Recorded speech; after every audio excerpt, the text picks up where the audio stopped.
Hello, welcome to Verbling. Hi there, I'm teacher Oakley. And for the next hour, it's time for totally random questions. I will be asking you questions for you to practice your English. I'll be asking you questions in past, present, future tense questions on a completely wide and unpredictable range of topics. Excellent practice for thinking on your feet and using English in a normal way. I'll obviously be providing feedback and great practice for those of you who are getting ready for standardized exams, because you never know what topic you're going to get on a CAE or TOEFL or IELTS exam. And good practice for those of you who are not, because in a conversation, you never know what kind of crazy questions you will hear, particularly if you're talking to an American. Hello, Cornell. Hi, Oakley, how are you? I'm good. How are you doing? What's time in Philippines? What time is it? Yeah. 3 o'clock, 3 p.m. Yeah. In Hungary, 8 a.m. in the morning. Good morning to you. Yeah, thank you. First Good random afternoon. question. Good afternoon. Thank you very much. Good afternoon. First random question for you, Cornell. Do you like to start your day with a cup of coffee or a cup of tea? No, I hate beverages with caffeine, so I don't like drinking cafe and something like that. Okay. Do you, do you wake up functioning? Mm, how? Well, You- what do I mean? I mean, I don't really function when I wake up. I stumble around much like a zombie for the first half an hour, sort of groggy and murky, and I do stupid things Mhm. uh, because I have no ability to concentrate whatsoever until I really wake up, which takes about an hour. Yeah. Yeah, I have no problem waking up, so I am I am fresh in the morning. Yeah, Yeah, that's all. Yeah, good for you. How yeah. do you? I take part in English lesson, including verbling in the morning because I am fresh in the morning. So I don't like I don't like participating in English lesson regarding verbling in the afternoon or in the evening. Oh, okay, I see. So you're a morning person. The Yeah, morning yeah, is your best part of the day. yes, Yeah, yes. not not me. Even as a child, I was stumble around and break things and drop my cereal bowl and spill milk all over down the front of my clean school clothes in the morning. I've always been pathetic in the morning. I'm very jealous of people like yourself. I really am. I really wish I could wake up and be ready to go, but I never have been able to. Heidi, welcome to the class. Hello. Hi. It's totally random questions, and I may proceed with the topic or I may introduce a new topic at any time, but I find this one interesting. Heidi, would you describe yourself as a morning person, an afternoon person, an evening person? Both. Both. Wait a minute, I gave you three options. I said morning, afternoon, or evening. You can't say both. You can say all.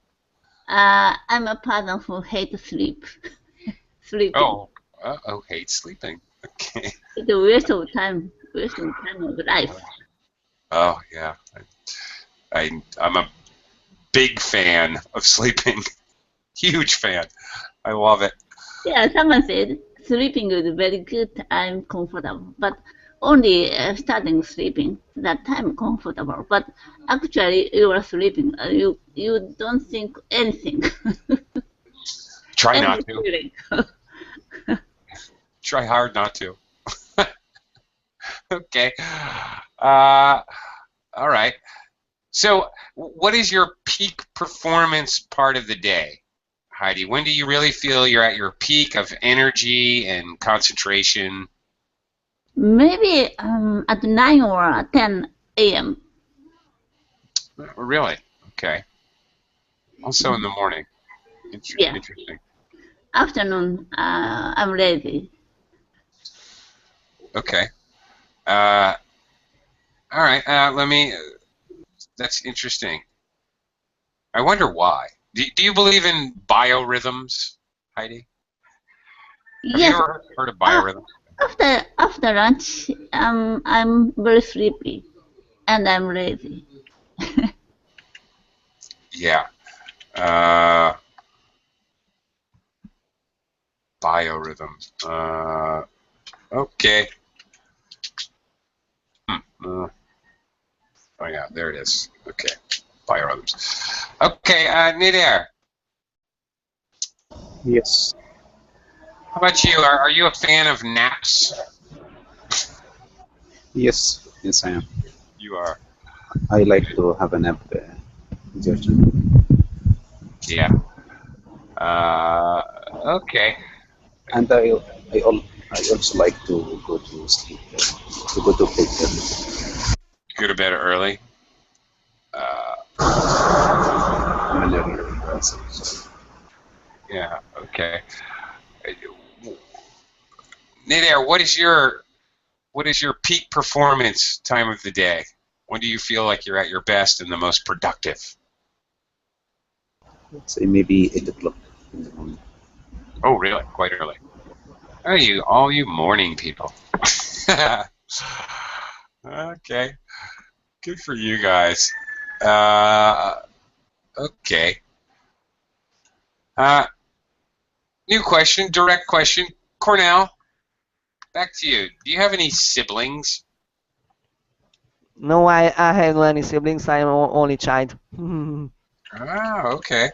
Yeah, and Uh, I have a 8 months son, old son, uh-huh. baby. Yeah, baby. Yeah, you can see the picture of Sure. him. Sure, yeah. All right. So, okay, well, that may be trying to think how not to be offensive. What did you think about being an only child? Did you ever wish you had a brother or sister? Yeah. In fact, there are advantages and advantages as well. So, um, advantage was I could play alone and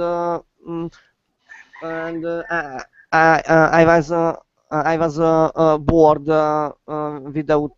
without any siblings when I was a child.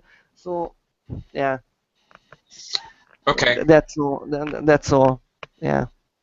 All right. I like the way you structure your answer. There are advantages and disadvantages. All right. Yeah. To being an only child. You're paraphrasing me. That's good. That's Yeah, excellent. is it okay? Is it similar to work alone and work as a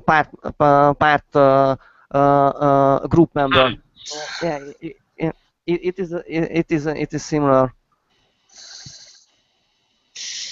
That's interesting, actually. That's very interesting. Is it similar? I don't know. It's a similar type question. Speaking about questions, that's for sure. But I don't know if the answer would be similar. Interesting. Hmm. Uh, Let me say hello to Ken. Hi there, Ken. Yes. Hello, how are you? I'm good. How are you? Yes, I'm fine, thank you. Terrific. Okay, Ken, I'll come around to you in just a minute. Okay. Hmm. Interesting. Cornell, Heidi, I mean, your question, Cornell raised a very interesting question, actually. I don't know how to think about it myself. Is it similar talking about being an only child or having siblings? Is it a similar concept for you as working alone and working in a group, or are they totally different concepts? That's a tough one.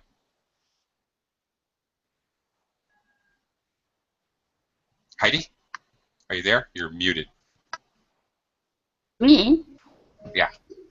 Okay, you were muted. Okay. Ah, Yeah. So yeah, maybe. Yeah, much different. maybe different. Okay. Yeah. Why? Only one child or the youngest of the sibling is almost the same. Yeah. Really? Yeah. Huh. Parents pay attention to only one child or youngest the kid. But I'm middle, so my parents didn't care about me. Okay. In English, we have a concept, the baby of the family, which is this concept is extremely common, at least for Americans. Oh, he's the baby of the family, or she's the baby of the family. And we all know that that comes with kind of special privileges or special, I don't know, attention or focus So from the I've parent. never thought Yeah. myself about myself. I'm an important person or necessary or like that. Right. Okay. Yeah. How does that compare to the concept of working on your own or working in a group? Is there any comparison? Are they two totally different ideas? Yeah, so I've never been some leader of the group. Okay. Oh. My concept is anything okay. Okay. You can go along with the group. Yeah. Okay. So your point would be that one has later in life, I guess. Yeah. If Has an influence. I'm a middle of four kids, so even though I say anything, but no one accepts my opinion. Only the first kid or the youngest of kids was very important in my family. Okay. So it has had an influence on your ability to work individually or in a group. Yeah. Interesting. I don't want to change very other opinion or something. It's okay. If their opinion is much different from me, I believe from that group or somewhere. Okay. Very interesting. Unfortunately, we can never leave our family.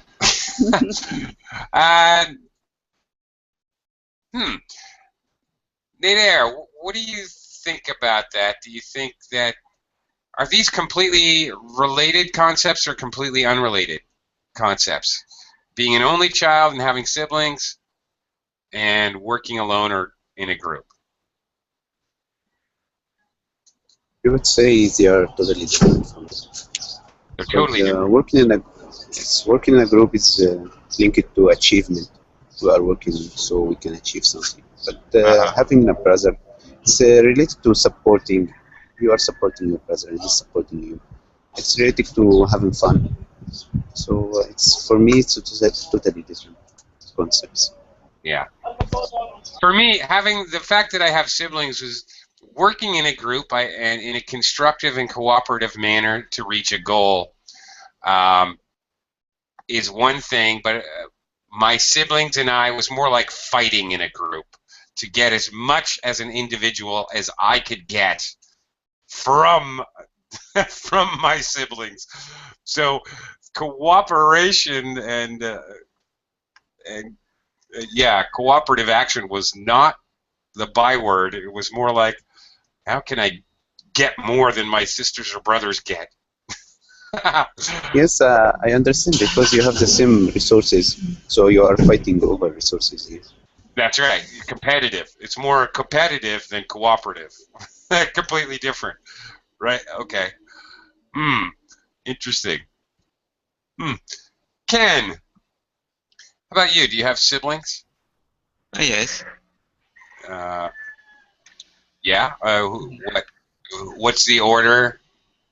Where are you in I'm the the baby of the baby sibling. family? Baby of the families, how we say Yeah. it. Okay. All right. Okay. As the baby of the family, did you feel like you received any special privileges, or did you feel like you were somehow disciplined more harshly? Did you feel there was any difference between you and your siblings? I don't know, but maybe could be. But sometimes the youngest kids want to grow up faster, or Ah, sometimes oldest sibling give the information. For example, I know who are the Santa Claus very early on the stage. Because my sister maybe informed me. Oh, they are, Santa Claus is a parent, so I know that. So I didn't have such a dream when I was a kid. Actually, more realistic.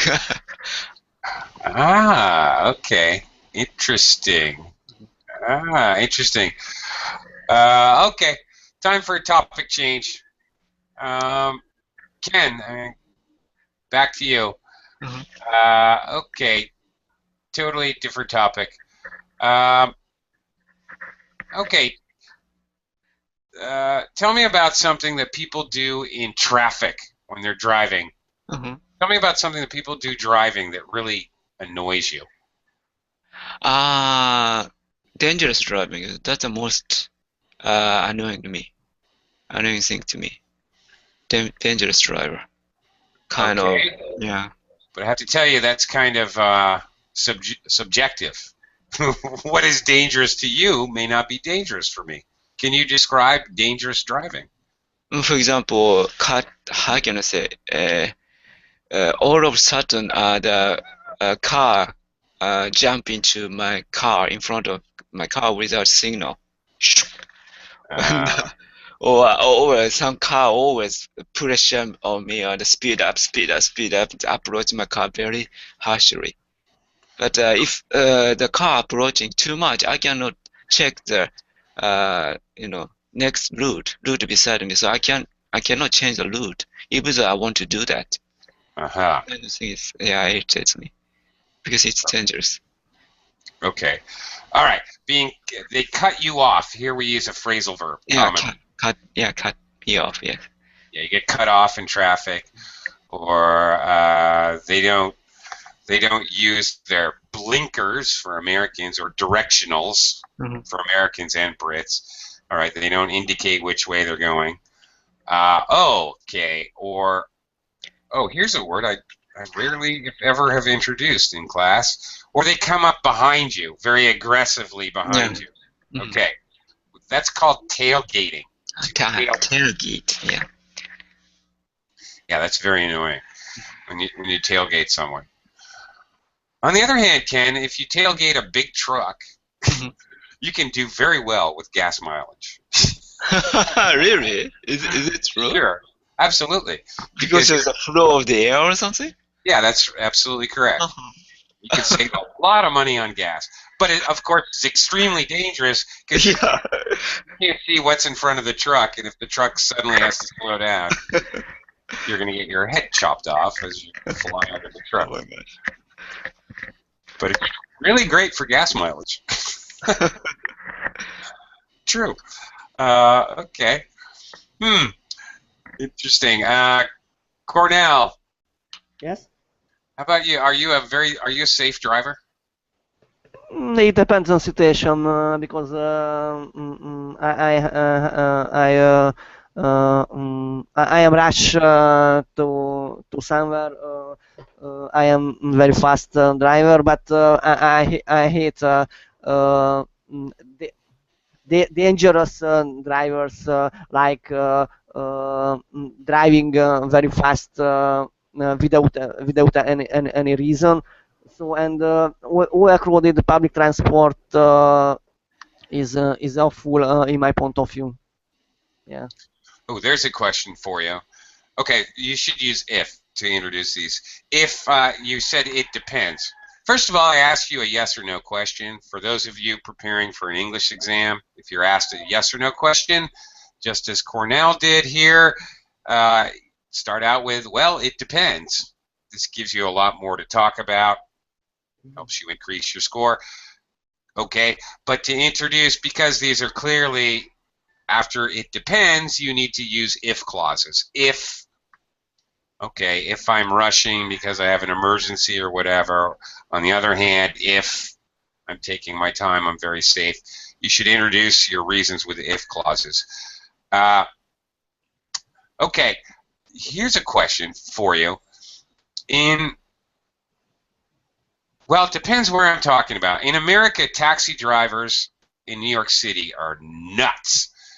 They will go 60 miles an hour down Fifth Avenue, which is 100 kilometers an hour. No problem. I've seen it many times. I'm not exaggerating at all. If anything, I'm underestimating. I'm underselling it. In the Philippines, the bus drivers are crazy. They drive. You're really quite terrified, actually. It's more thrilling than a roller coaster, riding on a bus in Manila.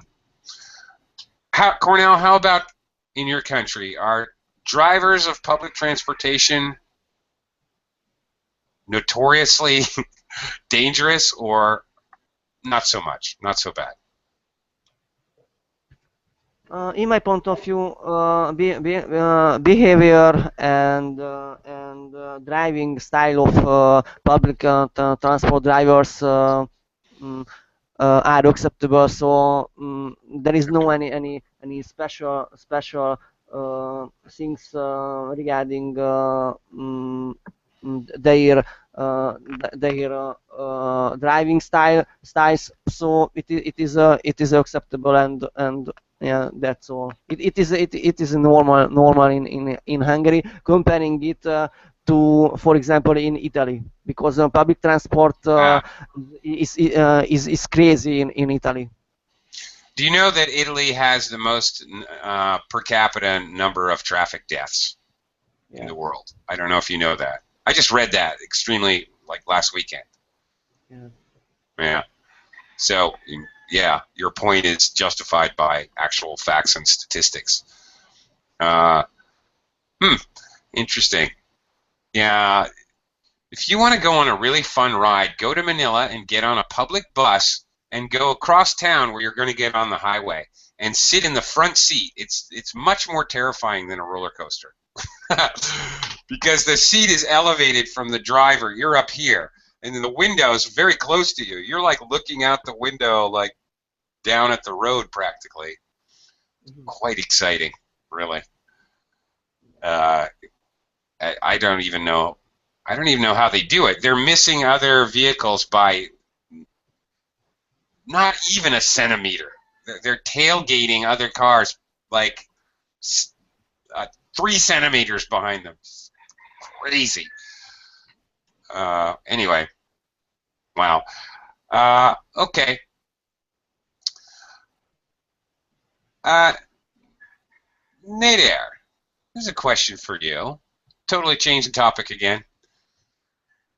What room in your house? What room in your house best reflects your personality? My personality, none of the rooms in the house. None of the rooms in your house. Your office? I guess. Your office at work? No, because decoration of a room of the house, I leave it to my wife. So Yeah. the bedroom, I guess, it reflects her personality. Yeah. And the living room is a very, very normal one, so it reflects everybody's personality, I guess. Okay. All right. Very good. So I don't. As a kids' room, it's okay for kids. I like all of the rooms, but to be honest, if I when I move to Egypt, I'm going to have a special painting for my office, for my. You say what do you Ah, say? Your office room or whatever? in your house or where at your Yes, workplace? yes, in your house when you have an office in Yeah, your house. your office. You can just refer to it as your office or your home office. Or we have other words. If you're really rich and you have 10,000 books in a huge room, then it's a library. If it's much smaller and it reflects not only your work but also maybe your interests, then it's your den. Okay, a den we call it. Uh, a den is more of an old-fashioned word. Okay, a special room for guys. Now I don't really like this. This is relatively new slang, but I've heard of them referred to as that's his man cave. If, for example, you have, I don't know, a billiard table and a computer and a desk and your billiard table and, I don't know, man stuff, your Yes, sports equipment, things like that. so that's what I'm planning to do when I go to it. I'll have a special office in my house, which has like gray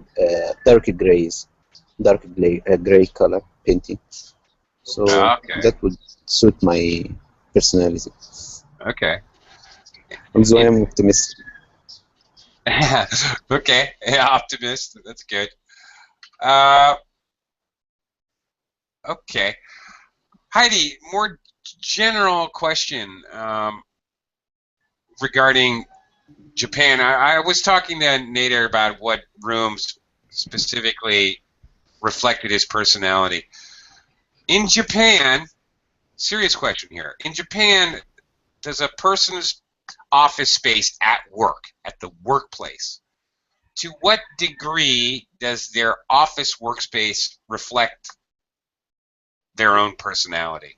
Working in the house? I don't have such No. plan or not. Oh, you work in the house, so you don't really have experience with Uh-huh. that. I see. Mm. You can do whatever you want to. Okay. Fresh myself. Maybe kitchen. Okay. Is that where you express yourself the most? Is in your kitchen? I express myself with this place, the corner of living room. Okay. All right. Interesting. What kind of artworks or paintings or flowers or plants or decorative things in your house? Yes, it's in the living room, very close to my place. There's plant. The height is the same as my height. Sometimes I use it boxing, Boxing? kicking and boxing. Okay. All right. Fight with a tree. Yeah. Okay. Interesting. Okay. How about does your husband have any decorative items in the house that would be his that he somehow likes or he bought or he added? I know he stayed at home only a little time, few time. Almost all the time he's in his room and he's sleeping on the bed. Maybe Yeah. he can be refreshed inside of a car. All right. So he is the decorative item. Yeah. Okay. I don't have a whole lot, that's for sure. I have one or two items that I purchased for the home. they're stupid things, which of course my wife thinks are horribly tacky, like a carabelle horn that makes that big, that deep resonating horn sound. I just love that thing. It's got a dragon carved in it and writing, and I think it's awesome. But of course it's horribly tacky. I have one or two items that would be mine, really. Okay, I want to ask Ken that question. Same question about in an office. Mhm. In a normal Japanese office, to what degree do people have things that are personal on their desk? Compared with the American one, yeah, some company has sections, kind of like how can I say section part. Uh-huh. Yeah, but usually American office usually section has a section part in every individual, or they have a room actually, not they work alone or in that small room. Like booth. Like booth, yes. So Cubicles, we call them. yeah, cubicles. Yes, Yeah. so some company has cubicles, but other company just every workers working in without cubicles or small room, just Okay. big room and chair and computer. That's kind of Right. so. For example, the university's office and graduate school office and Japanese style is just a desk and every worker's office working in the same room, and we can ask the staff who who are not working right now or something like that. But compared with that American graduate school office, every individuals working in a private room, in a room, and Right. then we need to how can I say book beforehand to meet the person, the Right. staff. The You need to- different system. You need to make an appointment. You make appointment, yes. Yeah, if it's with an individual in the business sense, then you make an appointment. You book things that are available for the public at large. You book an airplane flight. You book a hotel room. You book a spot in a lecture series, something like that. You reserve it, but you make an appointment with something like that. What you're talking about. Maybe Japanese style for other students. Japanese style. Think we can go. We can ask officer staff easier or smoother or faster.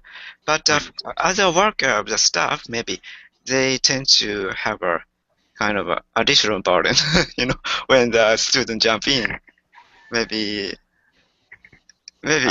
both system has advantage and disadvantage. Right. Yeah. Okay.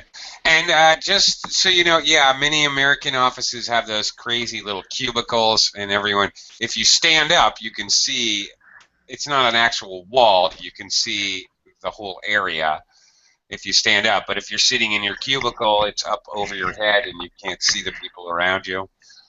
Right. The idea in an office where you have many people and it's open, we say it's an open floor plan. Okay. And for that matter, even an individual's home. For example, if you don't have separate living room, kitchen, dining room.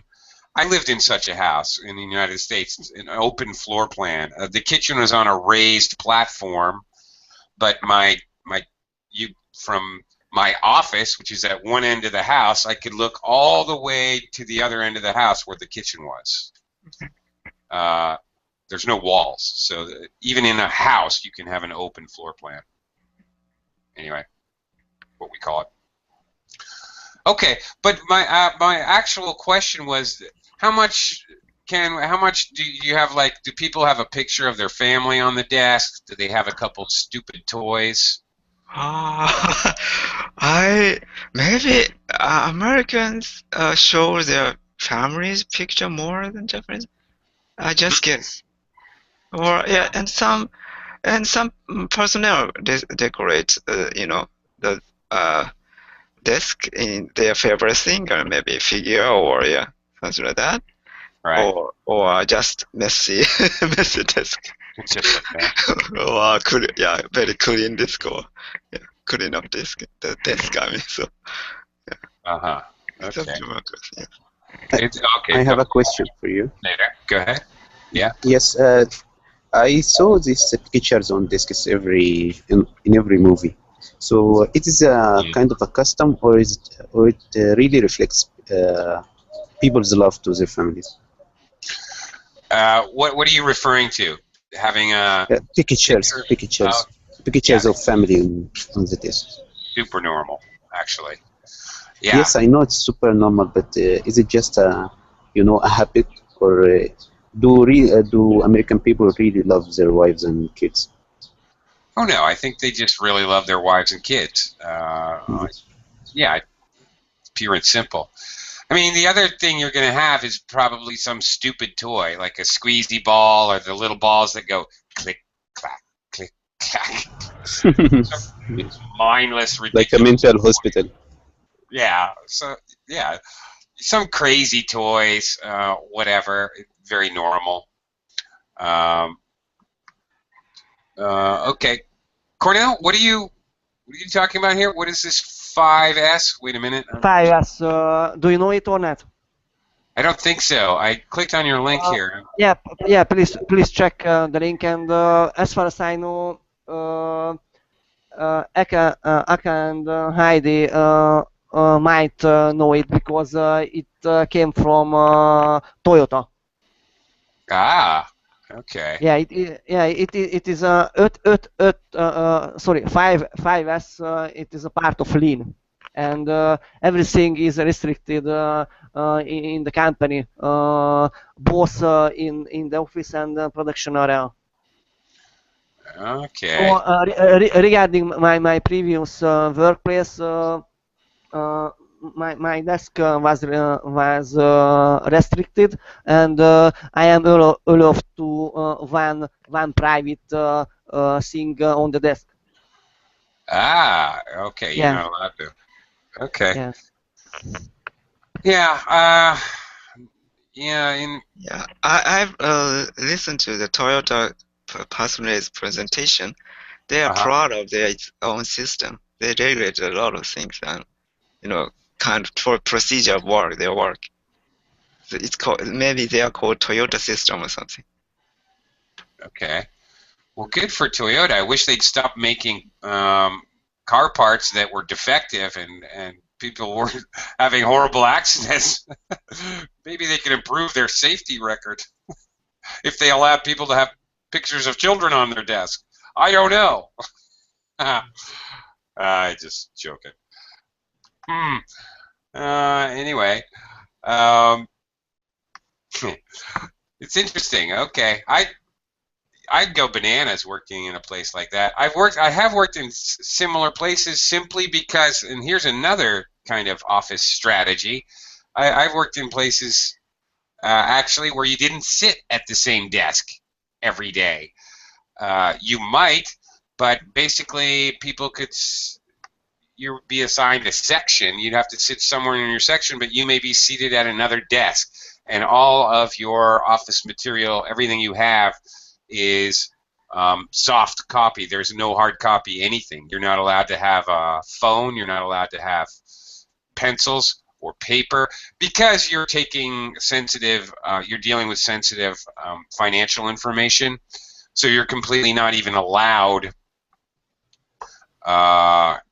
to have any things really. And you can sit at a different desk every day. You may be in a different place. So there are no papers. There's nothing. Your computer screen and you. That's it.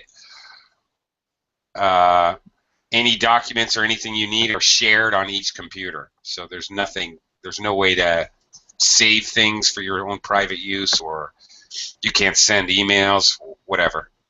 That's a totally different thing, though. Security, involving security. Okay. Let's see. Okay.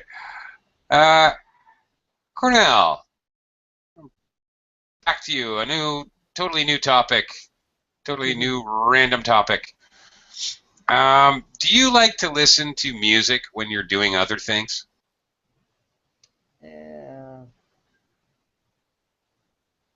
Like work, cleaning, or running?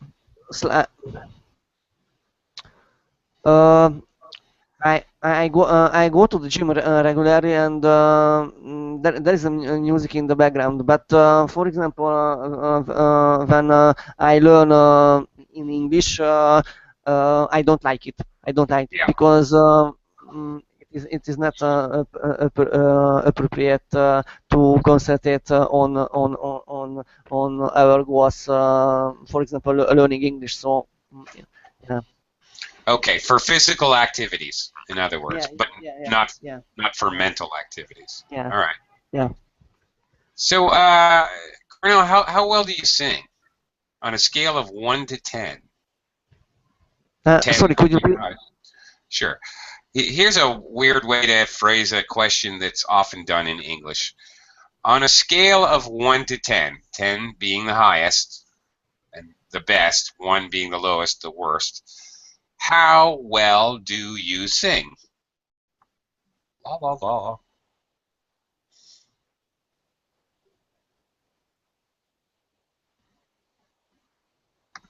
Cornell, did I lose you? Yeah. Sorry, could you please repeat the question? Sure.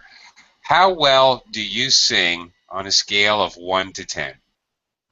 No, sorry, I don't understand your question. Could you please describe another Sure. words? Sure. Sorry. No. That is okay. This is a good thing to learn because this is a way that English speakers sometimes phrase questions. So this is actually good. I'll type it too. On a scale of 1 to 10, and then the question. For example, the question I'm asking you, how well do you sing? The meaning being sing. La la la la la la la la. The meaning being when somebody says on a scale of 1 to 10, they're asking you to rate your ability. It's always 10 is the highest and 1 is the lowest. Yeah. This question relates to volume of music or No. How no? well? No. Okay. Ability, how good you are. No, it has nothing to do with volume. No. That's a good question. All right. It may seem to, but no. And anytime we say this, it has nothing to do with volume or things that we normally scale like temperature or volume or anything like that. It always has to do with ability and how good you are or not. Sorry, I don't understand this question. Okay, here's another way for me to say it. Are you a good singer? No, no, absolutely not. Okay, 10 would be an excellent singer. 8 would be a good singer. Hmm? 5 would be very average. All Yeah. right. 3 would be below average. 1 would be terrible. Negative Yeah, 3, you sound like you're wrong. I am above average. So my score is 2. Okay, maybe a 2. All right, a common way to answer that, maybe I'm a 2. I'm not very good, but I'm not the worst ever. Sometimes, to be sarcastic, English speakers say, oh, on a scale of 1 to 10, okay, for talking about, oh, how attractive is that woman? On a scale of 1 to 10, she's an 11. Woohoo! Talking about how you sing, on a scale of 1 to 10, I'm a negative 3. Okay, to exaggerate the idea that you're really terrible at this. Is it normal to say -3? Hi, Max. It is. So, Oh, okay. yeah. -3 or -3. Yeah. Either one. But, yeah, that's the idea. Hi, Max, by the way. Hello.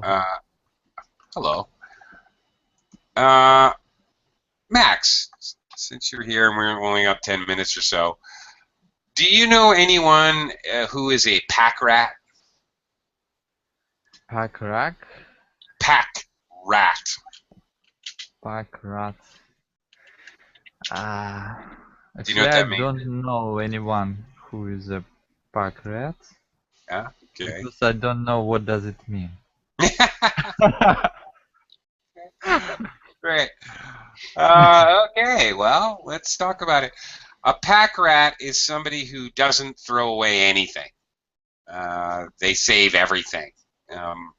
Plastic shopping bags from the supermarket. They'll save them all the time. They'll keep saving them until they have 10,000 supermarket plastic bags. Things like that. Okay. They don't In throw away Russian we anything. say, in Russian we call it person like hamster. Okay, well, so would I. Very similar, in fact. Okay. Okay. Actually, I know one of a pack rat. Okay. I know them very well because it's me. Okay. Well then. But I collect some kind of things that I think how to name it, electronic device which I sometimes take apart and use part of this to create my to use it in my project, for example. Yeah, I think that's my idea. Yes, I do. And as far I've known I've had a few friends who were into electronics, and they tend to be pack rats. Yeah. They just tend to be. You never know when you can use this. My grandfather was a pack rat for everything. So. I have free garage in which I didn't save my car, and I didn't have any elbow room in this place. Very good. Totally reminds me of my grandfather. Same thing. He especially built himself a garage, a separate garage, not attached to his house, his home, but a separate garage, and then proceeded to fill it up with all manner of everything you can imagine. Yeah. Until there was no room for a car. Interesting. Okay, Heidi. Now I know that one of your special interests is sewing and making clothes. So when it comes to material and thread and all the patterns, I know all those things that are involved with your interests. Are you a pack rat? Do you save? Yeah. Yeah. I make some shirt or a skirt. Then I cut the cloth, but still there's leftover cloth. Right. I can't throw away. Oh, if I can use it only the pocket or some decoration next to cloth, then I imagine something. Then I can't throw away even small part of cloth. Yeah. I can understand that. I remember when I was younger, I was an avid skier. I skied all the time. I basically had every pair of skis from when I started when I was only 6 years old. I still have every pair of skis, bindings, poles. There's a lot of extra equipment with skiing. I had so much totally useless to me. I would keep my broken skis that I broke doing whatever stupid thing. Why? What is the point? Broken skis are pointless. I have no idea, but I still saved them. I don't even know why. My grandmother gathered a lot of paper. If you buy something in the department store, they wrapped beautiful paper or ribbon. She gathered everything, paper bags, paper or ribbon, cord. Well, okay. Yeah, okay. That's an interesting one. Yeah, I don't do this, and my wife doesn't do this, but my it was an aunt of mine, back when we used to have Christmas and family gatherings where we had exchanged gifts. I had one aunt, same thing. She would get mad at you if you just ripped open your gift, ripped the paper open. She'd get very angry. Oh no, fold it up nicely. She'd save all the bows and fold everything up. I don't know. Well, original recycler, I guess. I don't know. Kind of funny. People tend to do that, save everything associated with their hobby or their interest. Nader, totally random question.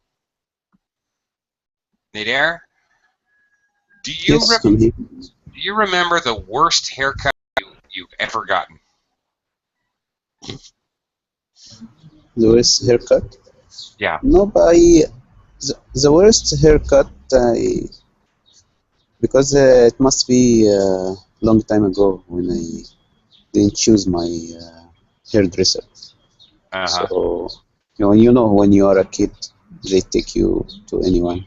Sure. But I remember that I hated going to the barber when I was young. I'm not sure. Why did you hate it? I hate the process itself. Found it to be very boring, and I don't know why, but I hate it very, very much. It was like a nightmare for me the day I go to the barber. Yes. Interesting. I didn't like it either. I don't know if this is a universal feeling or not, but I still don't like to go. I was forced to get a haircut I didn't really want, and all the rest aside, maybe. You still don't like to go to the barber? Yes, but yes. Now I like the person. I like the barber himself, but I don't like the process. I don't know. I get bored. Mm-hmm. Okay. Ken is back. Ken, how about you? Mm-hmm. We were just talking about getting a haircut.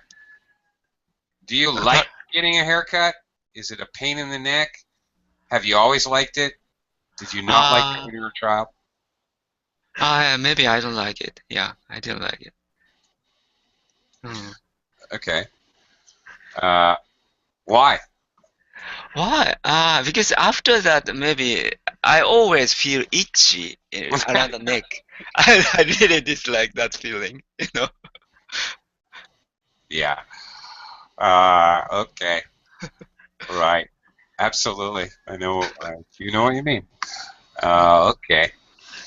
Have you ever fashioned your hair in an unusual style? Very short, very long, very strange hairstyle? Not so strange, I believe. Yeah, just an ordinary. Yeah, that hairstyle now. But when I was younger, yeah, maybe sometimes, yeah, try the new style or something like that. Yeah. Have you ever had a hairdresser who wants to use your head like a canvas? Actually, I've never dyed my hair, actually. But hair dyeing is very kind of, common or popular here. Yeah. Yeah. Sometimes I think it's not only the fashional issue, but also, beauty salon can get additional fee, can offer the additional fee for hair dyeing. So they recommend the, their customers to, to look more fashionable. Yeah, change the hair or something like that. Yeah. Yeah, I always, if I go to a new hairdresser or barber, I just say, okay, cut it short, above the ears. I give some vague guidance. I don't really tell them what I want because I don't really know what I want. I don't know how to explain it. Just cut it kind of short. That's it. Which usually means I'll get a very conservative. They don't want to take too much off. Sometimes they don't cut enough. They'll be very conservative in their approach because I haven't really given good instructions. But once in a while, a couple times, I've had hairdressers take that to mean, oh, I can do whatever I want. Okay, great.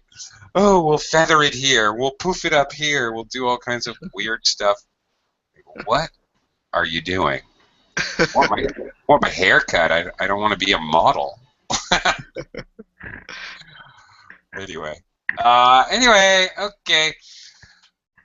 All right, so much for random questions. Okay, thank you very much.